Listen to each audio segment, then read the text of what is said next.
ఒకవేళ రేవంత్ రెడ్డిని ముఖ్యమంత్రి పదవికి దించేసినా మంత్రులను మాత్రం దించొద్దు. ఇది మంత్రుల బాధ. ఎందుకంటే ఇప్పుడు చూసుకుంటా వాళ్ళ మంత్రి పదవి వాళ్ళు ఎందుకు ఓడగొట్టుకుంటారు చెప్పురి. అట్లనే రేవంత్ రెడ్డిని కాపాడుతున్నా అంటే లేదు, వాళ్ళని వాళ్ళు కాపాడుకుంటున్నారు. మేము బాగానే పనిచేస్తున్నాం, రేవంత్ రెడ్డి చేస్తలేడు. మేము బాగా కష్టపడుతున్నాం, రేవంత్ రెడ్డి మాకు సపోర్ట్ చేస్తలేడు.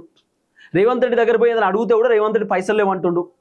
తెలంగాణ ఆగం అయిపోయింది, అప్పులపాలు అయిపోయింది, దివాలా తీసింది, మొత్తం ఆగమాగం ఉన్నది పరిస్థితిని రేవంత్ రెడ్డి చెప్తున్నాడు. మేమేం చేయాలి? ఇది మంత్రుల వర్షన్, మంత్రుల బాధ. ఇప్పుడు ఓపెన్గా మాట్లాడుకోవాలంటే జిల్లాలలో నియోజకవర్గాల్లో పరిస్థితి ఏంది? నియోజకవర్గాలలో ఎమ్మెల్యేలు మస్తు గప్పాలు కొట్టిరు. గుడి కట్టిస్తాం, బడి కట్టిస్తాం, రోడ్డు వేపిస్తాం, పార్క్ కట్టిస్తాం, ఏదేదో చేస్తామని చెప్పి ఎమ్మెల్యేలు మస్తు ముచ్చట్లు చెప్పారు ఎలక్షన్ కంటే ముందు. ఎలక్షన్ తర్వాత ఎమ్మెల్యేలు నియోజకవర్గాలలో తిరిగే పరిస్థితి లేదు. జనాలు అడిగే ప్రశ్నలకు గుడి కడతానో బుడి కడతానో ఏమైందిరా బాబు అని చెప్పి 24 గంటల కరెంటు, 24 గంటల కరెంట్ అని చెప్పి కాంగ్రెస్ ప్రభుత్వం ఇంకోసారి చెప్తే ఇక ప్రభుత్వాన్ని ఏం చెప్పాలో అర్థమవుతలేదు. వీడియోలు చేసే టైంకే కరెంట్ పోతుంది. ఇక దిక్కుమాలిన ప్రభుత్వం, సిగ్గులేని ప్రభుత్వం.